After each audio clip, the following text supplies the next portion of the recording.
Welcome, good people of Minds. This is the Minds Panel Show. And today we have a really special one for you. It's the 24hrImaginarium.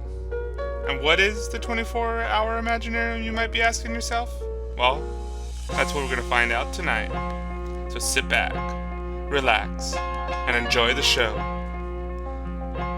On the panel today, we have at Cartman 1, at Lee Travis, at Miguel Martin, at Sofuego, and the one, the only, at the Wild Card.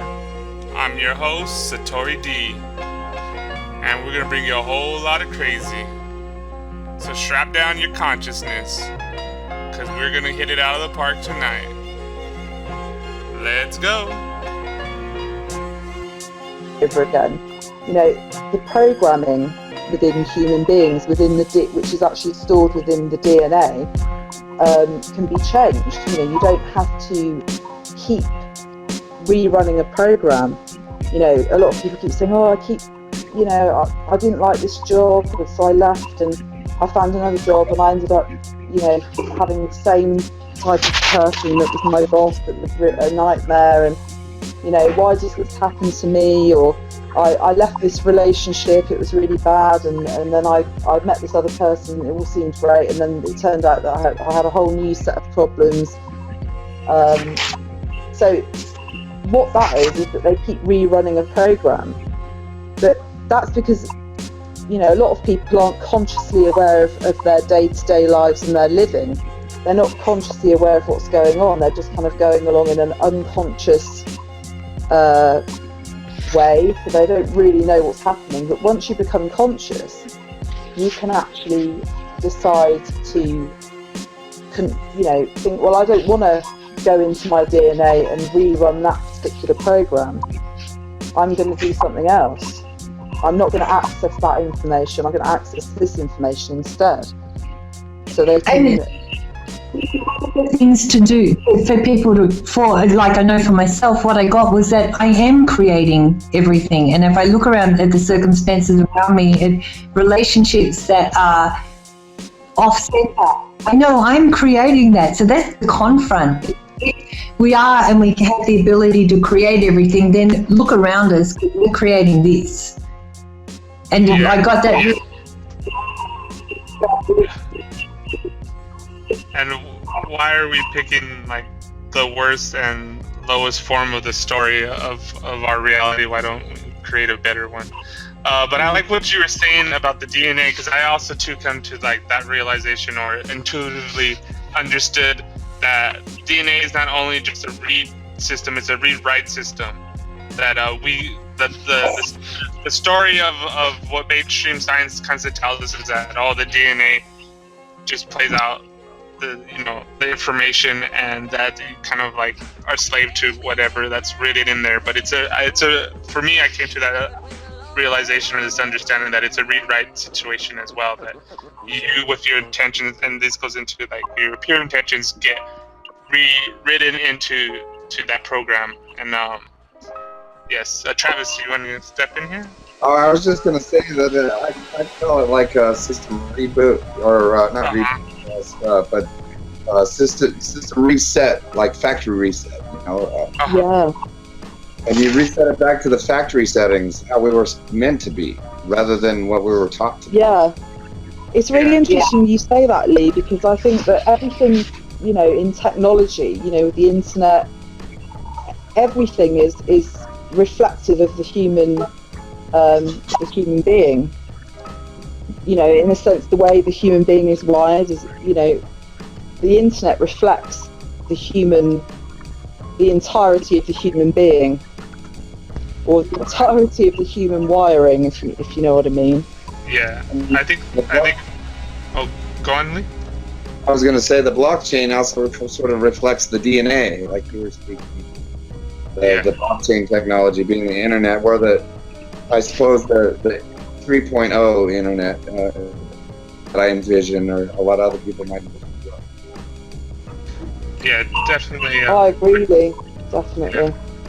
Yeah. Sphere, after 5 years, We've now got banks on our tails. That's it. Like, the thing that most drew me into the technology is the thought of kind of like Ubering everything. And Uber has been fantastic, even though it's centralized.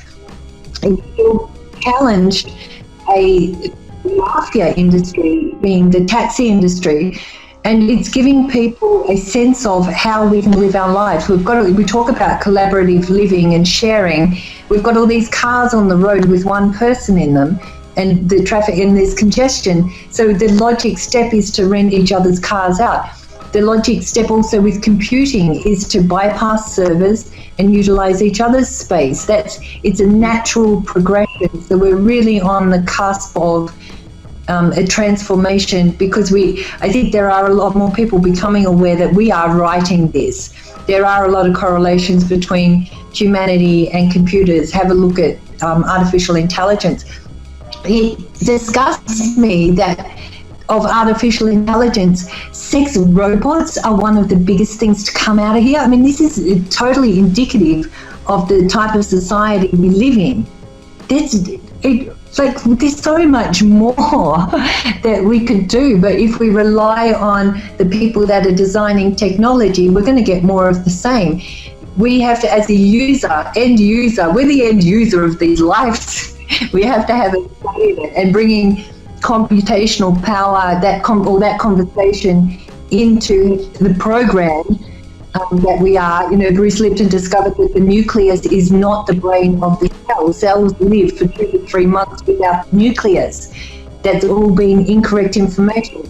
We're living on a foundation of lies and inconsistencies and not untruths. We're the scientists. So right. From this.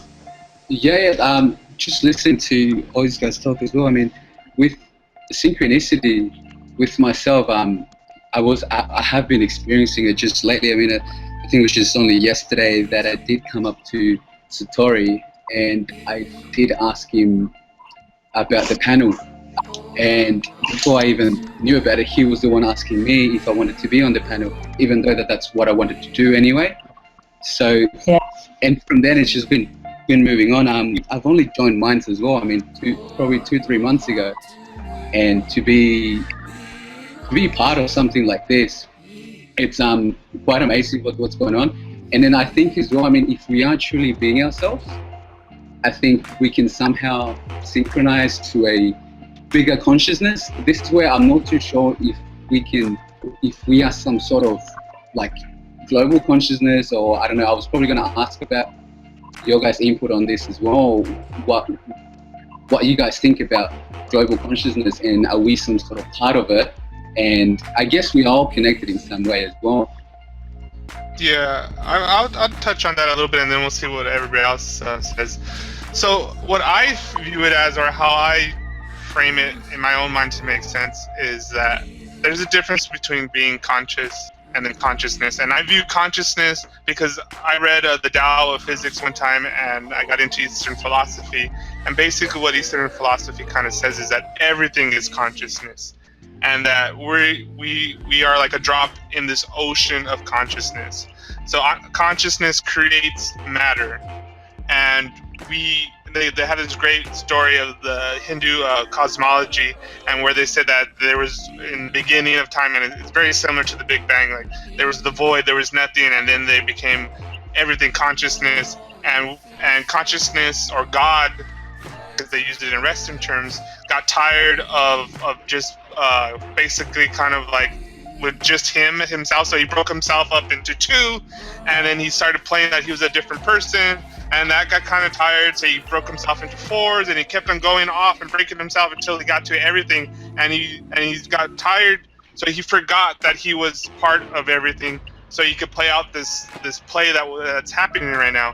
And so and so this is kind of goes back to, I think we're kind of going back to that realization, which has happened within we went so far deep into the atom, and then we found out the quantum world, and where we are learning those ancient intuitions that everything is connected, that the observer, your intents affect the basic unit of what matter is, and that's what the double blind kind of tells us about.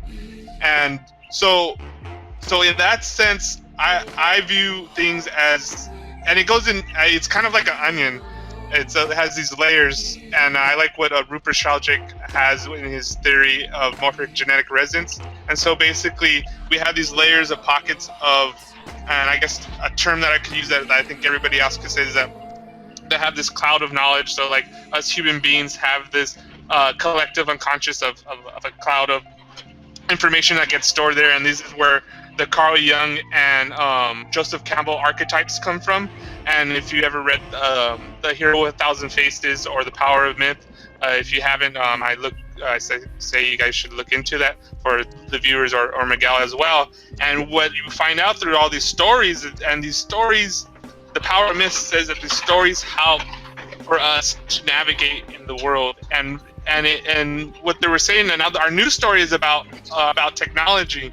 And this is why we use these words like programming and rewriting and decoding and vibrations or resonance, and we use all these technical language because this is something that we're making like a mirror image, because we're creating technology and we're kind of creating it in our image, knowingly or unknowingly. And I think it's about time we come to the point to we start doing it knowingly. And we see a lot of fractal mirror images coming back to us, as far as, especially now with the blockchain, especially now how everything is moving to that.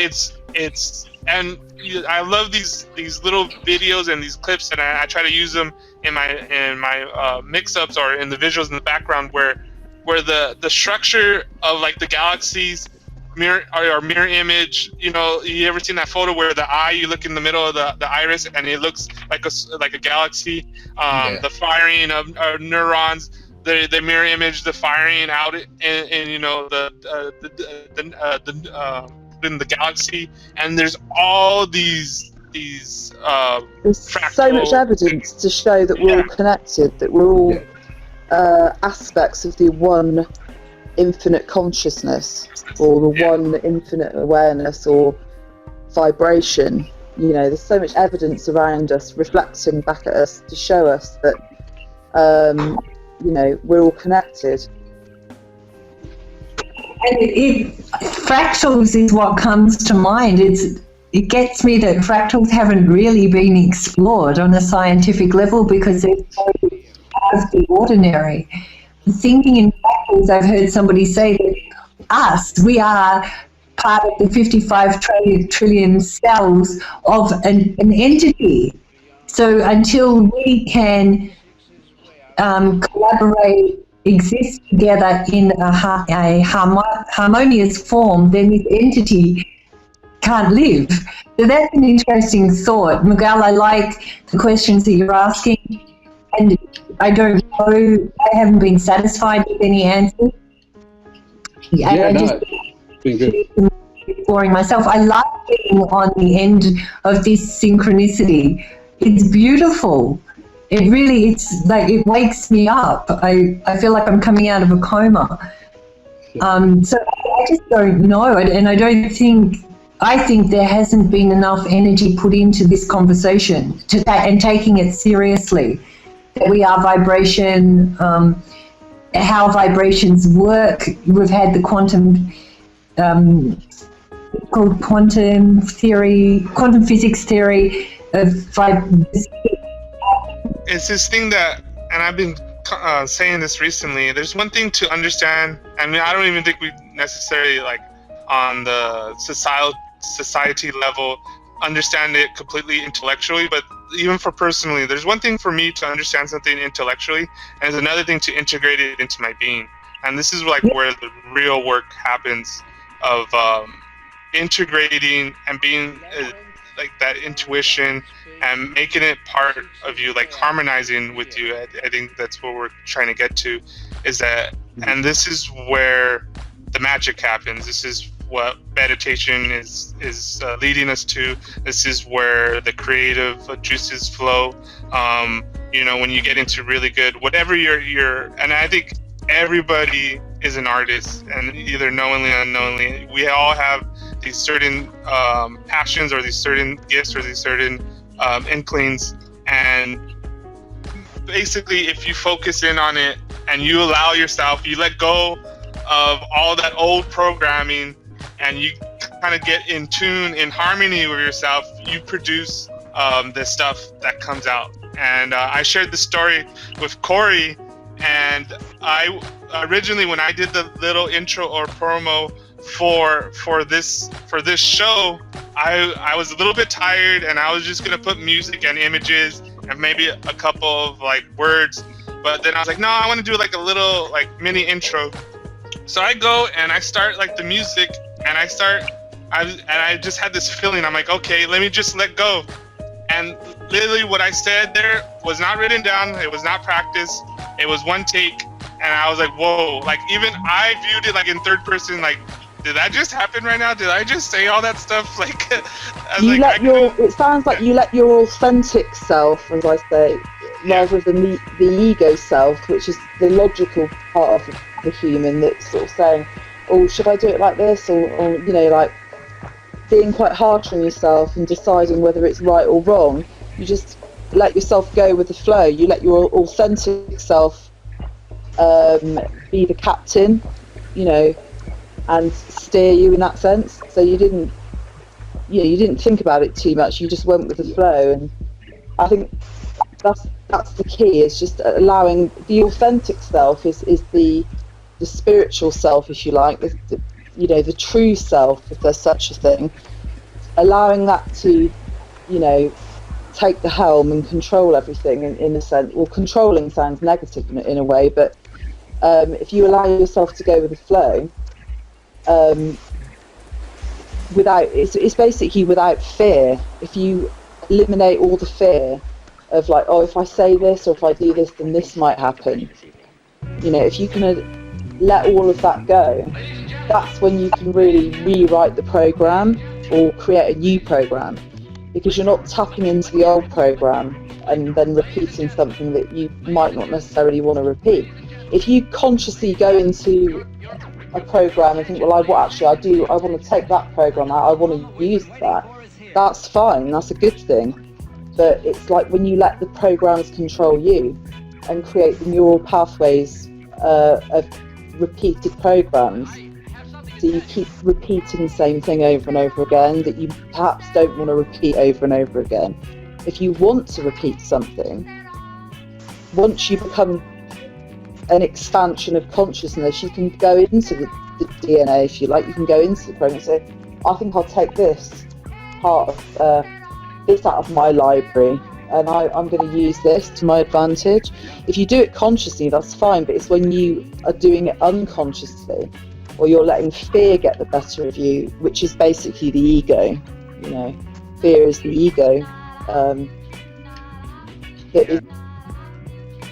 believe in the future.